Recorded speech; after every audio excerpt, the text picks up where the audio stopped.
Hello guys, एक बार फिर आप सभी का स्वागत है मेरे YouTube channel study with house wife में। तो आज हम यहाँ मध्य प्रदेश महिला सुपरवाइज़र 2025 के हम बात करेंगे कि आंदोलन के बाद क्या वाकई में 1200 पद बढ़ने वाले हैं या परसेंटाइल के साथ नंबर शो होंगे, क्या रहेगा कट ऑफ, इस सब चीज़ के बारे में डिस्कशन करेंगे हम यहाँ पे। जैसे हमको पता है कि ईएसबी ने तो ऐसा डायरेक्ट नहीं कहा है कि 1200 पद बढ़ने वाले हैं। उसने ये कहा है कि पद बढ़ेंगे, पर ऐसा नहीं कहा है कि 1200 पद बढ़ेंगे।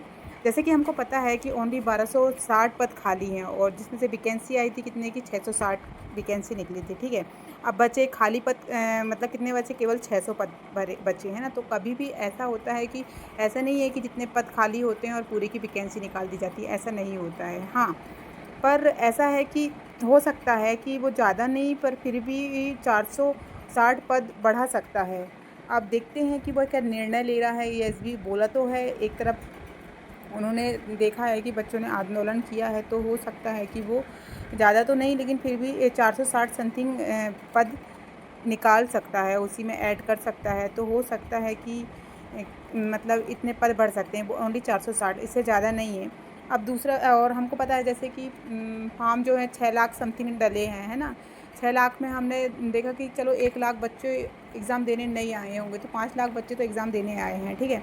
अब रही बात कट ऑफ की, तो देखो कट ऑफ का कोई एग्जैक्ट नहीं कह सकता कि कट ऑफ कितना रहेगा, सब अंदाज़ बताते हैं। बट ऐसा है कि देखो, मेरा मानना ये है जैसे किसी का 180 प्लस है तो देखो वो सेफ जोन में है। क्यों 180 वालों का सिलेक्शन नहीं होगा तो किसका होगा। चलो नॉर्मलाइजेशन होगा भी तो नंबर घटेंगे, तो कितना, इतने ज़्यादा नंबर नहीं घटेंगे कि 20 नंबर 15 नंबर, इतने नंबर नहीं घटेंगे भी तो 5 नंबर, यदि किसी का 180 तो 5 नंबर घटेंगे तो 175 होता है, ठीक है। बाकी मैं ये कहूँगी यदि 180 वाला है तो उसका सिलेक्शन होना ही डन है, चाहे वो कुछ भी कर ले, ठीक है। अब जैसे कि हम बोलें कि 150, देखो 150 वाले में तो चांस नहीं है क्योंकि सिर्फ पद बढ़े और हमको पता है पूरे 1 महीना एग्ज़ाम चला है। 1 महीने एग्ज़ाम में 2 शिफ्ट हुई हैं, चलो बीच में कुछ दिन भी नहीं हुए तो भी क्या 2 शिफ्ट में 2 टॉपर नहीं निकलेंगे, आराम से निकल सकते हैं। जो कि 180 प्लस वाले निकल सकते हैं, चलो 180 वाले नहीं 178 वाले निकल सकते हैं, है ना। तो मेरा ये कहना रहेगा जैसे कि जो जनरल है वो तो 180 प्लस में उसका सिलेक्शन डन है, ठीक है। और ये कह सकते हैं कि 170 के नीचे वाले जो SC ST हैं वो, उन लोगों का भी सिलेक्शन हो सकता है ना। और मतलब एग्जैक्ट नहीं, लेकिन फिर भी मैं ये कहना चाहूँगी क्योंकि ये बिल्कुल सेफ में है, ठीक है। जैसे और उन्होंने बोला था परसेंटाइल, जो परसेंटाइल के साथ नंबर शो होंगे, तो हाँ ये चीज़ें हो सकती है। ज़्यादा बदलाव तो नहीं होगा पर परसेंटाइल के साथ नंबर शो होंगे इस बार, ठीक है।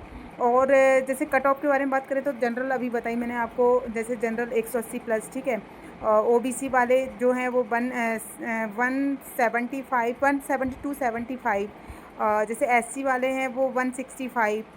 हाँ, इसके समथिंग इनका सिलेक्शन हो सकता है। और जैसे ST वाले हैं वो 160 में इनका सिलेक्शन हो सकता है। अब जैसे कि पद बढ़ रहे हैं, पद बढ़ेंगे तो क्या कट ऑफ में अंतर आएगा, तो हाँ आ सकता है, 5-6 नंबर का आएगा, इससे ज़्यादा नहीं आएगा।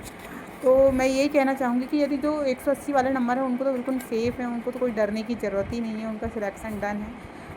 आप जैसे नंबर बढ़ेंगे घटेंगे भी तो कितने नंबर बढ़ सकते हैं, 5 6 10, इससे ज़्यादा नहीं, इससे ज़्यादा कम की कोई बोलते हैं कि 15 नंबर नॉर्मलाइजेशन होगा तो 15 नंबर बढ़ जाएंगे घट जाएंगे, ऐसा नहीं होगा, ऐसा कुछ नहीं होता। तो मैं ये कहूँगी कि देखते हैं, अब आंदोलन हुआ है तो मेरे ख्याल से वो लोग तो इस बारे में सोचेंगे। पद वृद्धि की ज़्यादा तो नहीं लेकिन 460 पद बढ़ सकते हैं। 1200 तो नहीं पद बढ़ेंगे, कई लोग बोल रहे 2000। अब 2000 पद कैसे बढ़ सकते हैं, ये बताओ, जब पद खाली ही नहीं है तो 2000 पद कैसे बढ़ेंगे हैं। 1200 कैसे बढ़ सकते हैं, आधी वैकेंसी तो निकाल दी उनने, जैसे 660 निकाल दिए, बची कितनी है वहाँ पे बचे हैं समथिंग 600 पद मतलब बचे हैं ना। तो वो ऐसा थोड़ी है कि पूरी वैकेंसी निकाल देगा। 1000 भी नहीं बढ़ेंगे तो 460 मतलब 500 समथिंग पोस्ट आ सकती हैं, एक्स्ट्रा पद बढ़ सकते हैं, इससे ज़्यादा नहीं बढ़ेगा। तो गाइस, यदि आपको मेरे द्वारा दी गई जानकारी अच्छी लगी हो तो प्लीज़ लाइक एंड सब्सक्राइब करें। Thank you.